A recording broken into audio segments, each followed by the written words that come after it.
You were taught that blood is an indestructible bond, that no matter the horror, you stay. But what happens when the sanctuary becomes a prison? Today, thousands of adults are committing the most taboo act of our civilization. They are erasing their parents from their lives. The world calls them ungrateful. Society views them as anomalies. But behind their silence, there is no whim. There is a truth that no one dares to say out loud. What you are about to hear will shatter your vision of loyalty. Welcome to the psychology of the ultimate resort. Siblings withdraw into themselves, walling themselves off in silence. We call this family estrangement. To the outside world, it looks like a sudden act of rebellion, an ungrateful child, an abandoned parent. But if we look closer behind this silence, we rarely find a simple story of anger. Instead, it is a profound and complex psychology of survival. Why do people do this? Is it an impulsive decision or a desperate measure to preserve one's own mental health? Today, we are going to dive into the mechanisms of this rupture. We will see how years of silence eventually break the most sacred bonds. We will deconstruct the myth of the sudden breakup, examine the cumulative trauma that pushes a person away, and analyze the toxic dynamics from emotional neglect to narcissistic control that make no contact the only viable option. If you feel guilty or if you are seeking to understand why a loved one left you, you will find the explanation you've been waiting for here. We often imagine a family breakup as an explosion, a monumental clash. It rarely is. It is more of a slow suffocation. For years, everything seems normal. Family meals, smiles and photos, respected traditions. But beneath the surface, the air becomes unbreathable. It isn't one major event that breaks the bond. It's the accumulation of hundreds of micro-injuries. The remark disguised as advice, the systematically ignored boundary, the subtle contempt that denies your emotions. Over time, your body begins to react before your mind does.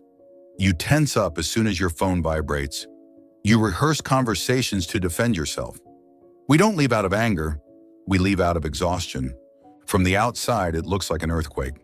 Parents cry injustice. But everything was fine yesterday. This is the illusion of the crack. A structure doesn't collapse because of the last drop of rain, but because it has been rotting from the inside for 20 years. The final argument is just a trigger. For the one who leaves, it isn't a crisis. It's a declaration of bankruptcy. We aren't rejecting a person. We are rejecting a cycle of suffering that has lasted too long. In the closed doors of dysfunctional families, identity is not something you discover. It is something imposed upon you. To maintain the group's precarious balance, you are locked into a specific role.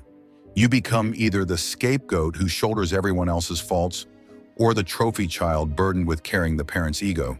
Some survive by becoming the erased child, existing only through their invisibility, while others exhaust themselves as the parentified child, carrying the emotional weight of the adults on their young shoulders. The day you refuse this script to finally exist for yourself, you don't just change your behavior, you become a threat to the entire system. That is why leaving isn't an escape. It is an act of birth. It is finally allowing yourself to own your own identity, far from the mask you were forced to wear. There is a disturbing truth in family ruptures. Often the breaking point doesn't happen when you are at your lowest, but when you finally start to get better. In a toxic system, your suffering acts as the glue. As long as you are struggling, you remain predictable and under control. But the moment you begin to heal, to succeed in life, or to build healthy relationships elsewhere, you become an unbearable mirror for your parents. Your happiness isn't celebrated, it is perceived as an insult or as proof of your selfishness. You are made to feel guilty for being happy without them. Your moments of joy are sabotaged because they cannot stand the idea of you being whole without their permission. That is when you learn the bitterest lesson of all. To them, your loyalty matters more than your fulfillment. And it is often this realization that makes the rupture inevitable. Choosing to thrive sometimes means accepting the loss of those who cannot bear to see you shine. An invisible weapon exists in these families: emotional blackmail through gratitude. You were led to believe that life wasn't a gift, but a high-interest loan. You are constantly reminded of the sacrifices made, the sleepless nights, The money spent as if parental love were an invoice you must repay through eternal submission. This is what we call emotional debt. In a healthy dynamic, the parent gives so that the child can take flight. In a toxic dynamic, the parent gives so that the child remains indebted. Breaking the bond also means refusing to pay for a love that should have been free. It is understanding that gratitude should never be bought at the cost of your mental integrity. There is a stage we rarely talk about because it is the quietest of all. Even after changing your number, moving, or blocking all contact, the breakup isn't over. Why? Because the parent continues to live inside you in the form of a ghost parent. It's that small inner voice that criticizes every choice you make, that makes you doubt your worth the moment you succeed, or that paralyzes you with the fear of disappointing people who aren't even there anymore. This is invisible loyalty. We continue to self-sabotage to stay faithful to the degraded image they had of us. Real liberation doesn't happen when the door slams. It happens the day you decide to evict that internal judge. When you understand that their voice in your head isn't the truth, but simply the echo of an old wound. The hardest part is what we call ambiguous loss.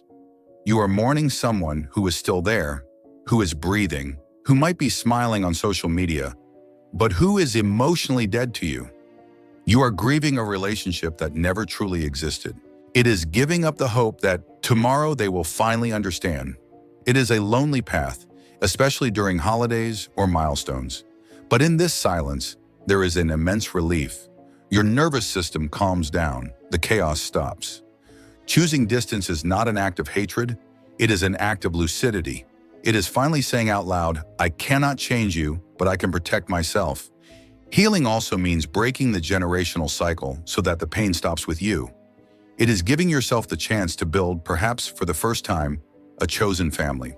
Once you begin to build the circle you always dreamed of, a partner who listens, friends who become brothers and sisters of the heart, you realize that reclaiming your identity was the greatest possible act of courage.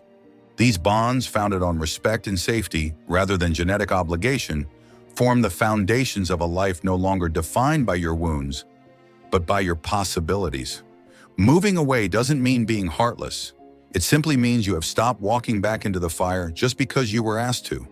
You have chosen peace over chaos, clarity over confusion. As you move forward on this path, you have the right to grieve. You have the right to grow. And above all, you have the right to build a life that finally looks like you.